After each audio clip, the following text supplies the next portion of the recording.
So hello guys, আমি আবারও চলে এসেছি তোমাদের কাছে আরও একটা নতুন ব্লগ নিয়ে।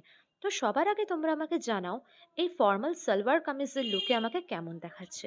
জানাতে ভুলো না কিন্তু কমেন্ট সেকশনে। অ্যাকচুয়ালি এই সালোয়ার কামিজটা আমি নিউ মার্কেট থেকে কিনেছিলাম, ভেবেছিলাম দুর্গা পুজোয় পরবো, কিন্তু আর পরা হয়নি, তাই জগদ্ধাত্রী পুজোতেই পরে নিলাম।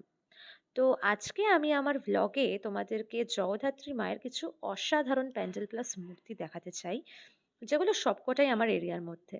চন্দননগর যাওয়ার মতো আমার অবস্থা ছিল না, কারণ আমি আমার আগের ব্লগেই তোমাদের জানিয়েছিলাম যে আমার শরীরটা ভীষণ রকম খারাপ ছিল, আর ওই শরীর খারাপ নিয়েই আমি আমার শো অ্যাটেন্ড করেছিলাম। ইভেন আমার তো ঘুরতে বেরোনোরও ইচ্ছা ছিল না, নেহাত আমার মায়ের জন্য বেরোনো। তো সত্যি কথা বলতে শরীর ভালো না থাকলে কিছুই ভালো লাগে না, সেটা তোমরা সবাই জানো, কিন্তু মায়ের ইচ্ছা না ফেরাতেই নয়, তাই আমি বেরিয়ে পড়েছিলাম। আমি যদিও বেরোনোর সময় ঠিকই ছিলাম, কিন্তু পরে একটার পর একটা ঠাকুর দেখতে দেখতে, ভোগ প্রসাদ খেতে খেতে, আর গরমে হাঁটতে হাঁটতে আমার তো অবস্থা খুবই খারাপ হয়ে গেছিল। তবে আসলে পুজোর অকেশন জিনিসটাই এমন না গাইস, যে বাইরে বেরোলে অটোমেটিক্যালি মুড মুড সব কিছু ভালো হয়ে যায়। সো আমিও প্যান্ডেলের স্ট্রিট লাইট শপিং করতে করতে এগিয়ে যাচ্ছিলাম একটা ভালো এনার্জির সাথে। তবে তোমরা একটা জিনিস কি লক্ষ্য করেছো, সব পুজোই মোটামুটি শেষ হয়ে গেল, অক্টোবর শেষ হয়ে নভেম্বর পড়ে গেল, তবু গরম যেন যেতেই চাইছে না, আর শীত যেন পড়তেই চাইছে না।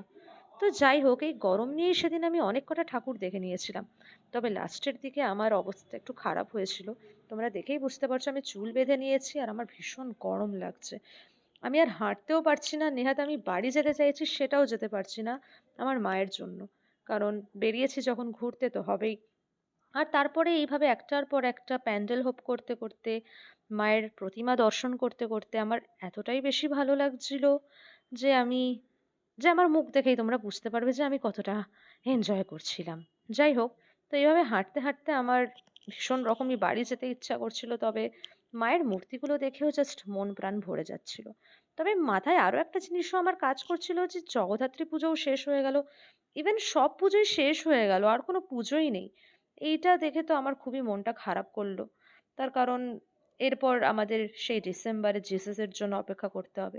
তো অনেকক্ষণ ধরে হাঁটতে হাঁটতে আমার তেষ্টা পেয়ে যায়, যার জন্য আমি লিমকা কিনে আমার বাবার সাথে বাইক রাইডে বেরিয়ে যাই, আর তারপরেই আমি ভীষণ রকম হ্যাপি ফিল করছিলাম। সেটা আমার ফেস থেকেই তোমরা বুঝতে পারছো যে কি সুন্দর আমি এনজয় করছি আমার বাবার সাথে বাইক রাইড। বেসিক্যালি আমার বাবাই একমাত্র পারেন আমার মুড ঠিক করতে। ইভেন আমার শরীর মন সবকিছুই যদি খারাপ থাকে, তো সেটা আমার বাবাই একমাত্র পারে ঠিক করতে। বাইক রাইডে বেরোনোর পর আমি অনেক বেশি বেটার ফিল করছিলাম, আর আকাশের চাঁদ দেখে তো নিজের মুডটাকেও অনেকটা বেশি ঠিক করলাম আগের থাকতে।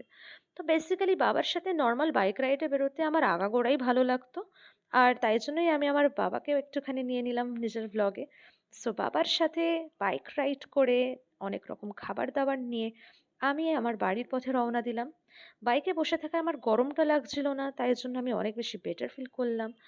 আর এইভাবেই আমি আজকের ব্লগটা শেষ করছি। দেখা হচ্ছে নেক্সট ব্লগে। কেমন লাগলো তোমরা অবশ্যই জানিও। Thank you for watching.